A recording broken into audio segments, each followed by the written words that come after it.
The decision to go undercover. Marcus Carter had always been someone who prided himself on his resilience.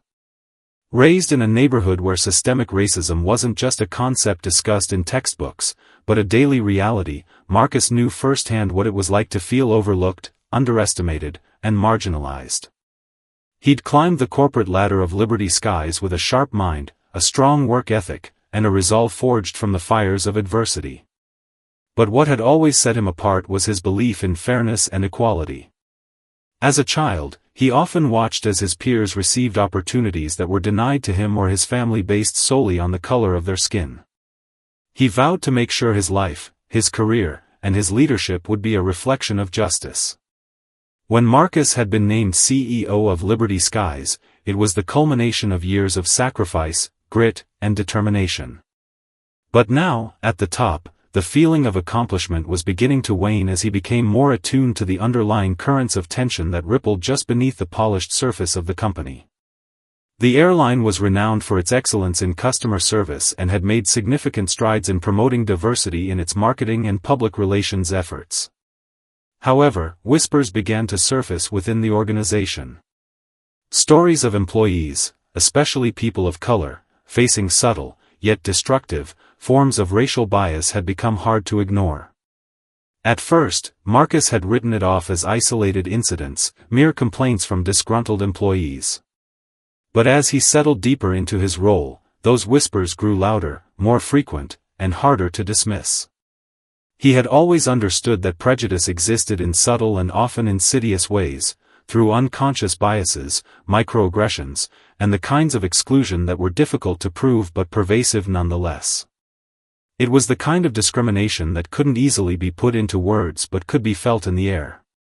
One evening, just after an exhausting board meeting, Marcus sat alone in his office, scrolling through his emails. Most of them were the usual updates, requests, and operational details, but one caught his eye.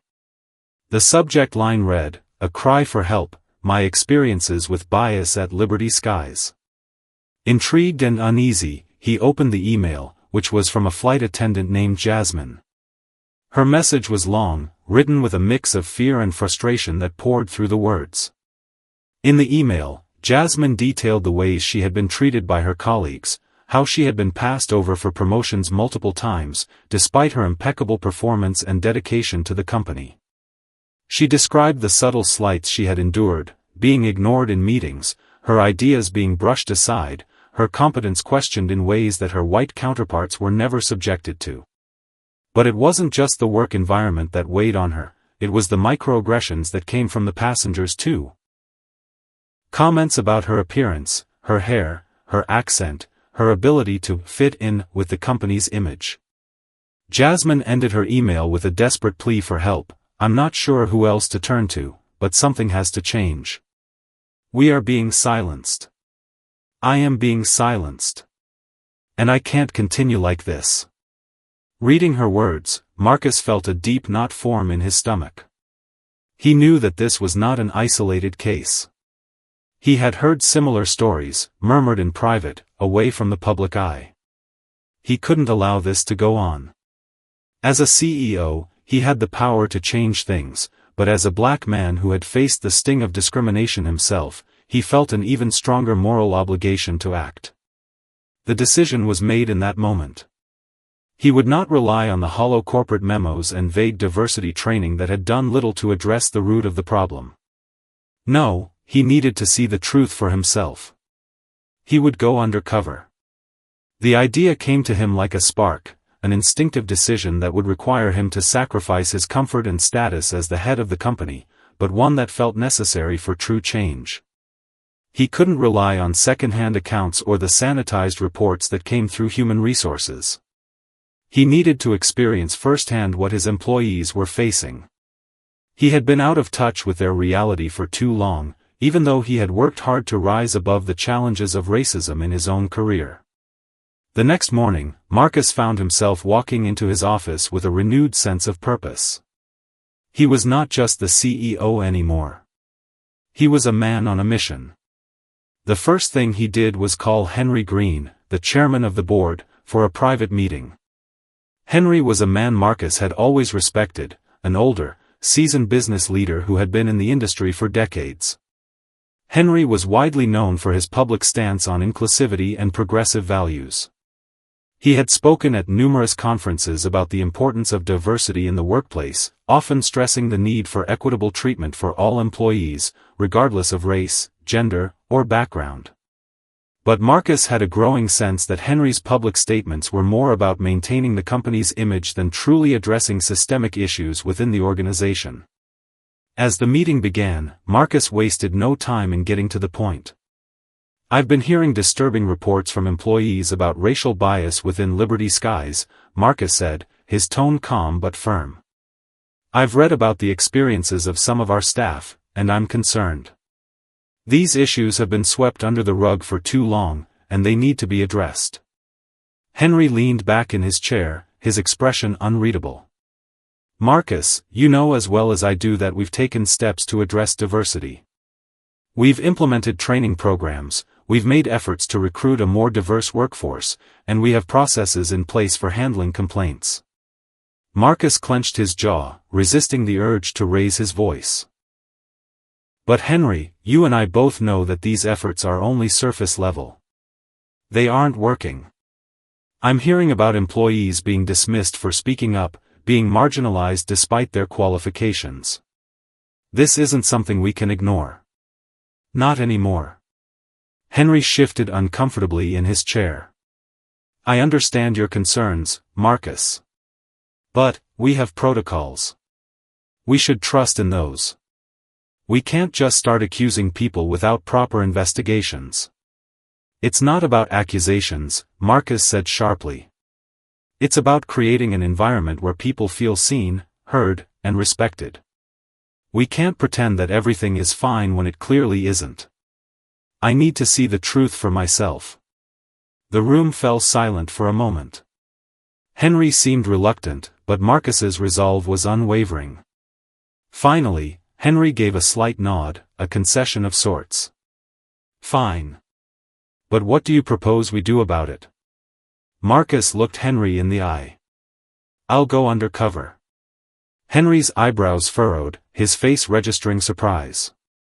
"What do you mean, undercover?" "I'm going to work among the employees, from the ground up," Marcus explained. "I'll immerse myself in their day-to-day lives, hear their stories firsthand. Only then will I understand what needs to be done." Henry didn't respond immediately. Marcus could see that the idea made him uncomfortable. The thought of the CEO of Liberty Skies mingling with entry-level employees, blending in with the ranks, was likely unorthodox, maybe even a little disconcerting. But Marcus knew that it was the only way to get to the heart of the problem. He couldn't afford to let his position of power shield him from the truth. "I'll have to prepare a cover story," Marcus continued, already making plans in his mind. "But this has to be done quietly. I need to be invisible." Henry looked at him for a long moment, then finally sighed. "I still think this is going too far, but if you're determined to go through with it, I won't stop you." Marcus nodded. "I appreciate it. I'll report back to you when I've gathered enough information." As he left the room, Marcus felt a sense of clarity wash over him. He wasn't just the CEO now. He was an agent of change. This undercover mission would be his way of understanding the true culture of Liberty Skies, something that no report, no training session, no corporate statement could ever reveal. It was the only way to ensure that the values he believed in could truly be realized within the walls of the company he had worked so hard to lead. That night, Marcus began the process of shedding his identity as the CEO. His mission was about to begin, and he would stop at nothing to uncover the truth, the transformation. As the sun dipped below the horizon, painting the sky in hues of orange and pink, Marcus Carter sat in his downtown apartment, staring into the mirror. The reflection that stared back at him was that of a man who had spent his life navigating a world that judged him based on his skin color. For years, he had fought tirelessly to build a reputation for himself, not just as a businessman but as someone who would be remembered for dismantling the barriers of prejudice and inequality. Now, however, his mission was taking him in an entirely different direction, one that would require him to disguise himself, to step into the shoes of an ordinary employee at Liberty Skies, and see the truth behind the closed doors of the company that he had built his life around. Marcus had always prided himself on his ability to blend into any environment. Growing up in a predominantly white neighborhood, he had learned early on how to maneuver through spaces where he was often the only black person in the room. As a young man, he had mastered the art of code switching, altering his tone, his demeanor, even his clothing, to fit into the expectations of those around him. But as the CEO of Liberty Skies, he no longer needed to hide who he was, at least, that's what he had thought. Now, as he prepared for this undercover mission, he understood that in order to uncover the hidden biases that festered in the company, he would have to completely strip away his status, his wealth, and even his identity. For the next few hours, Marcus found himself surrounded by old clothes, various grooming tools, and an assortment of new items he had purchased earlier that day. He felt a strange mix of excitement and apprehension. The man he saw in the mirror was one that no one would recognize, a far cry from the polished, well-dressed CEO who commanded boardrooms and signed million-dollar contracts. Instead, the man in the mirror was someone who could walk through the halls of Liberty Skies terminals without so much as a second glance. Marcus had already made a list of everything he needed to change: his hair, his clothing, his accessories, and even his demeanor. The hair was the first step. Over the years, Marcus had kept his appearance sharp and neat, sporting a close-cropped hairstyle that matched his professional image. But today, he was going for something different. He chose to shave his head completely, leaving only a faint stubble behind. It was a look that would make him appear more like one of the many young employees working the airport terminals, unassuming, anonymous. Next, Marcus turned his attention to his facial hair. He had never been fond of a full beard, but he knew it would be crucial to alter his usual look to avoid detection. With careful precision, he shaped a goatee, small, understated, but enough to give him a different look. As he trimmed the edges, he realized how strange it felt to lose the sharp lines of his usual professional image. This wasn't Marcus Carter, the CEO of Liberty Skies. This was someone else entirely. Someone who could walk through the airport without anyone giving him a second thought. After finishing with his hair and facial hair, Marcus moved on to his clothes. He dug through his wardrobe, picking out a plain black polo shirt and khakis, nothing too fancy, but practical enough to blend in with the everyday employees who worked the gates and performed menial tasks. It was a far cry from the expensive suits he typically wore to work. He also opted for a pair of worn-out sneakers instead of dress shoes.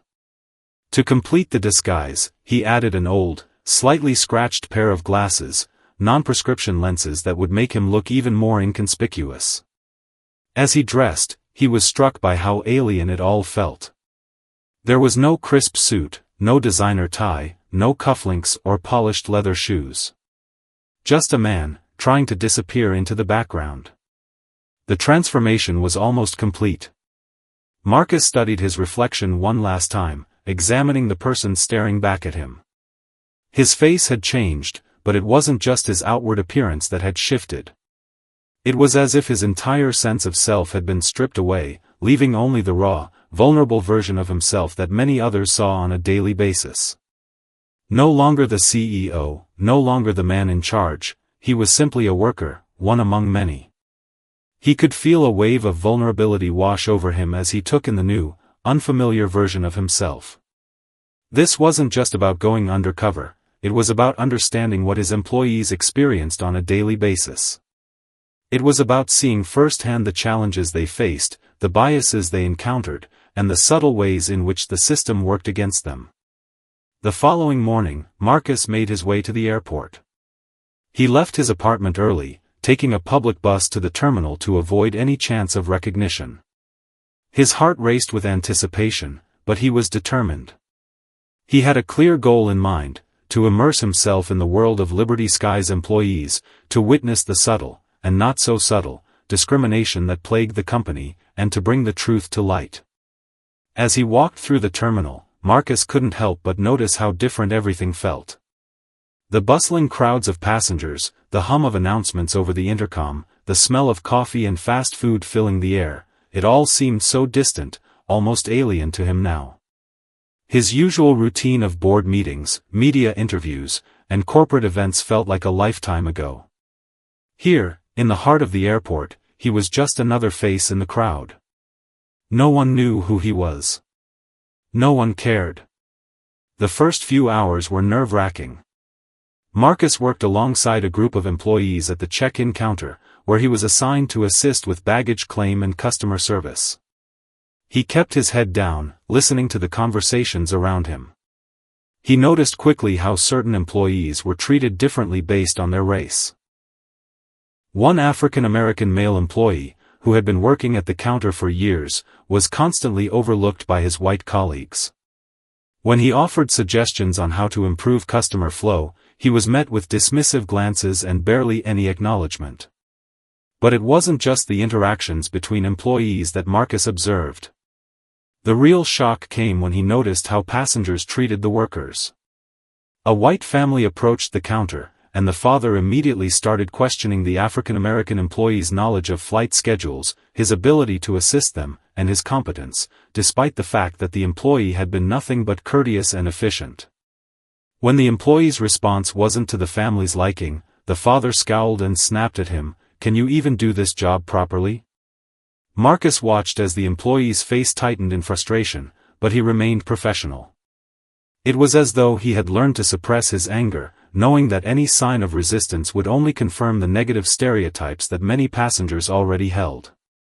Later, while Marcus took a break in the staff lounge, he overheard a conversation between two flight attendants.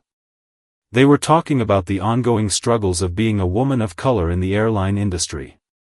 One of them, an African-American woman named Tamika, was sharing how she had been passed over for promotions multiple times despite her excellent performance and seniority. The other flight attendant, a Hispanic woman, nodded in agreement, recounting her own experiences of being left out of important discussions because of her background. Marcus felt a pang in his chest as he listened to their stories. He had known about these kinds of problems in the abstract, but hearing them from the people who lived them every day made the issue so much more visceral.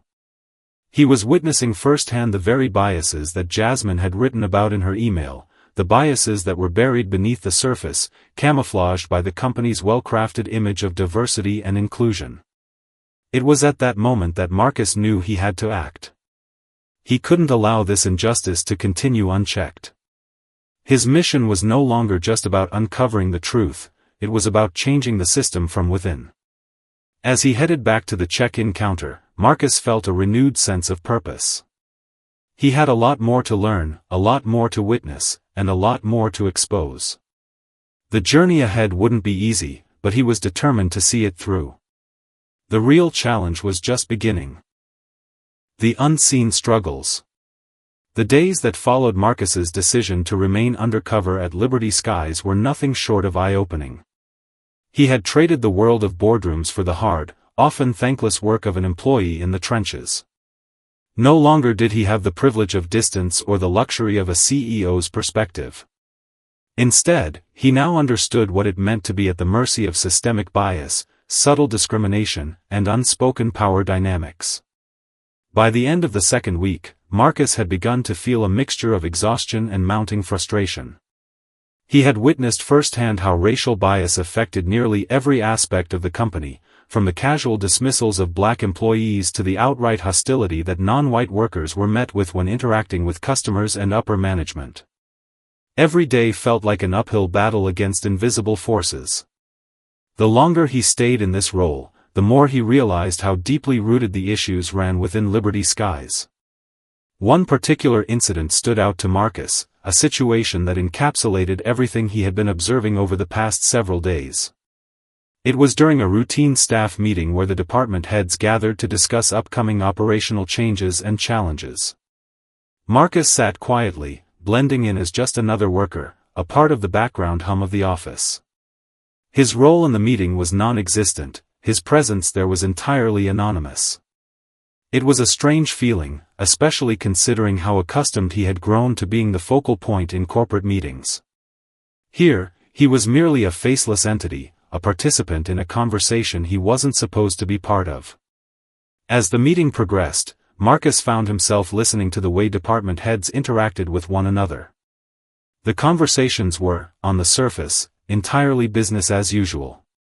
Talk of flight schedules, budget allocations, and customer satisfaction were the main points of discussion. But then, things took a turn. One of the senior managers, a middle-aged white man named Richard, casually mentioned a recent customer complaint involving an African-American flight attendant named Angela. The complaint, Richard explained, was about Angela's attitude, an allegation that Marcus knew had nothing to do with her professional conduct and everything to do with the fact that she had been assertive with a difficult customer. Marcus had heard Angela's side of the story. She had been calm and courteous, but when a rude passenger insisted on inappropriate service, she had firmly told him the company's policies would not bend for him. Instead of supporting Angela, Richard suggested that, perhaps a softer approach, might be better in the future.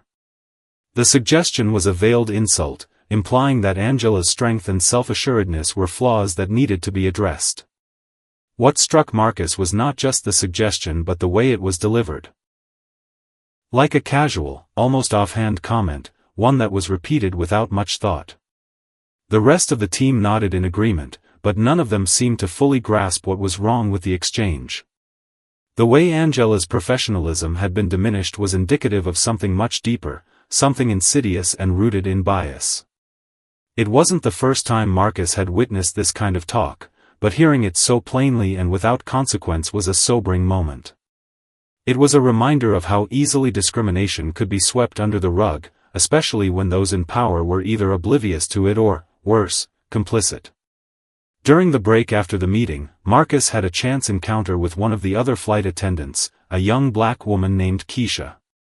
She had been friendly to him, even offering a few tips about the day-to-day operations at the airline.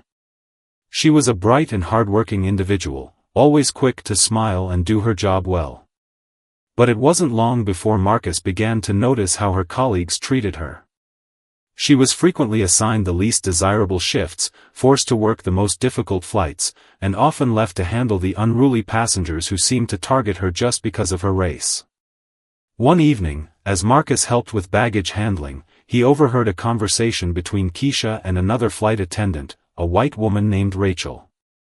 The tone of the conversation was casual at first, but then it turned pointed.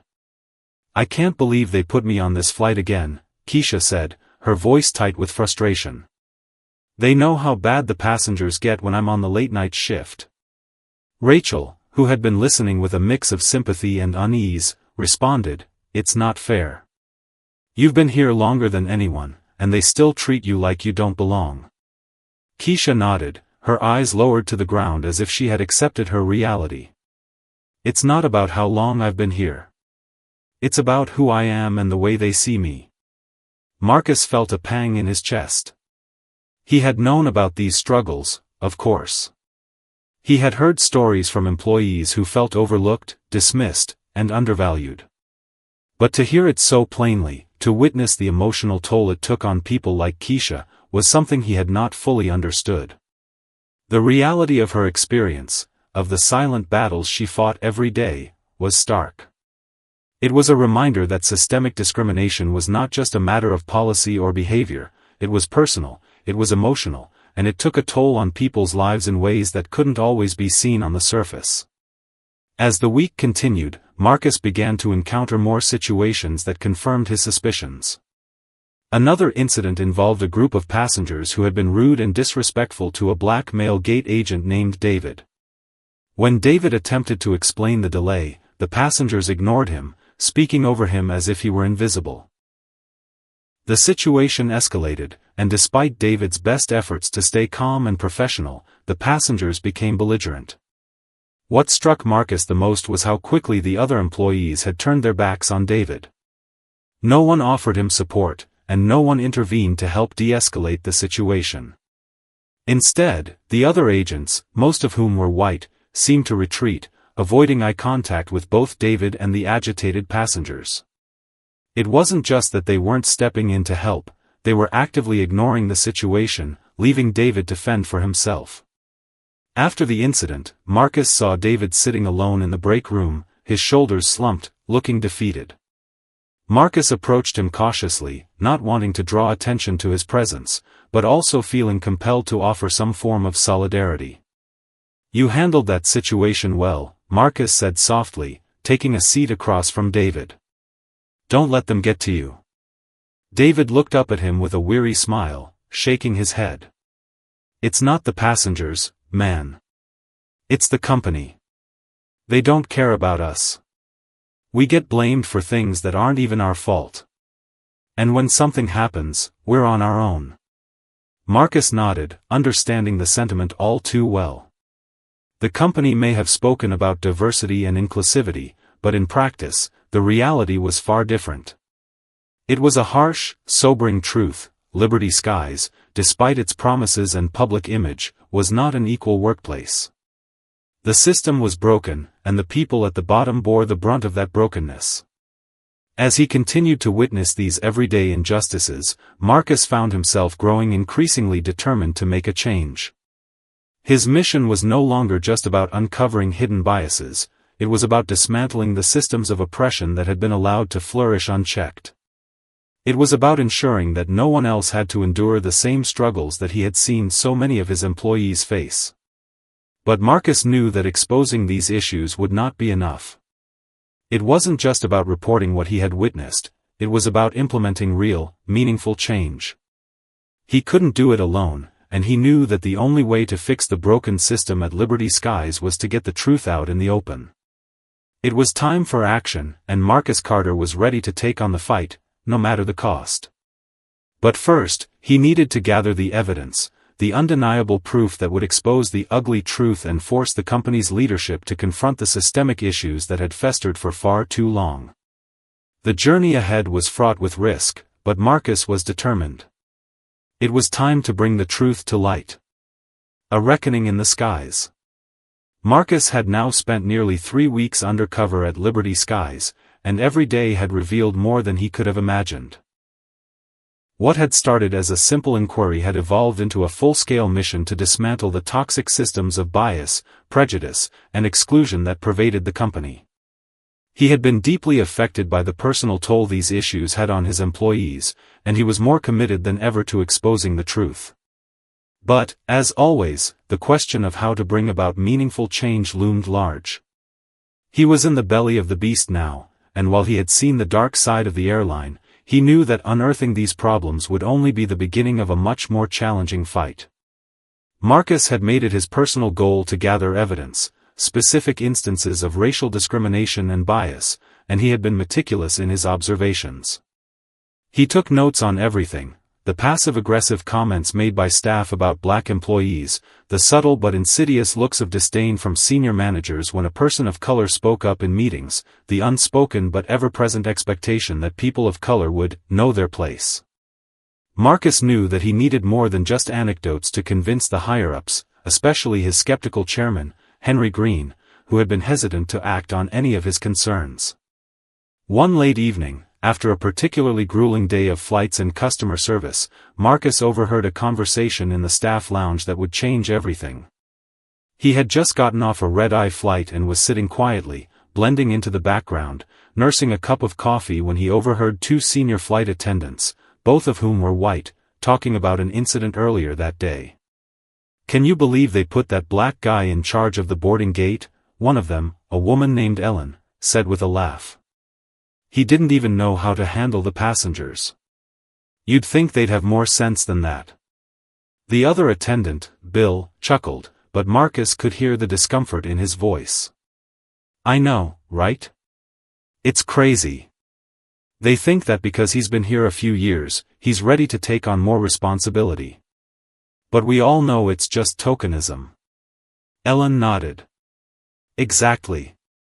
And don't even get me started on the way he talks to customers. It's like he's trying too hard to prove something." Marcus clenched his fists, his heart pounding in his chest.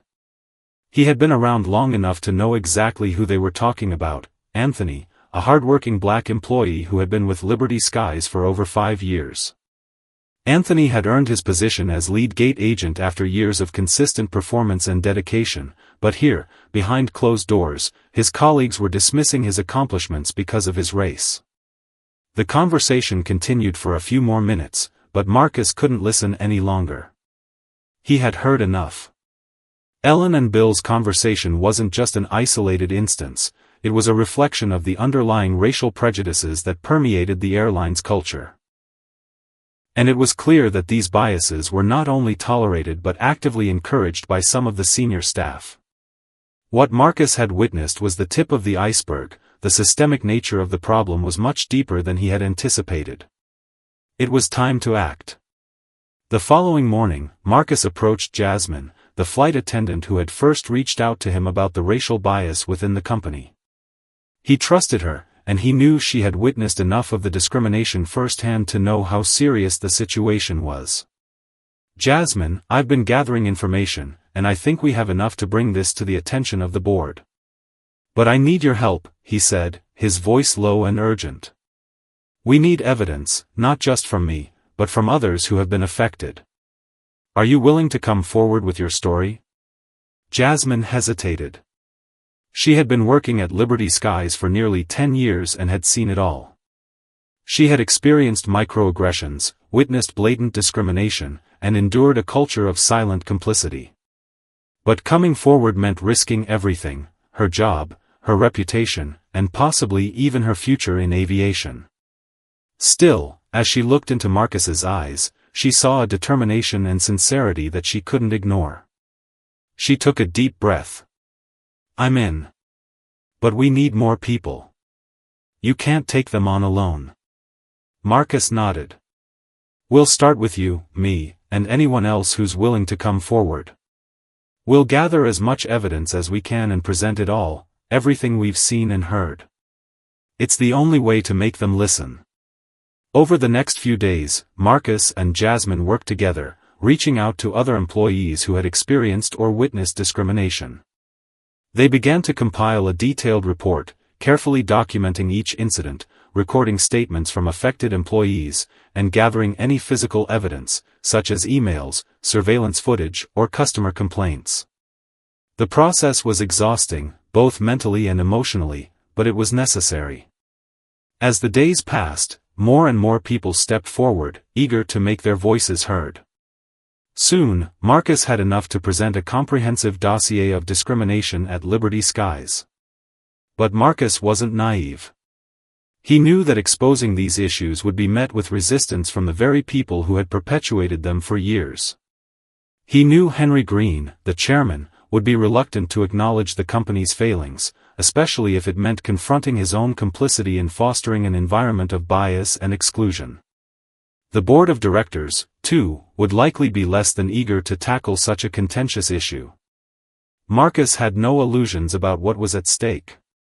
If they were going to expose Liberty Skies' systemic racism, they would need to do it in a way that would force the company to confront the truth head-on. They couldn't rely on internal channels or hope for a gradual reform.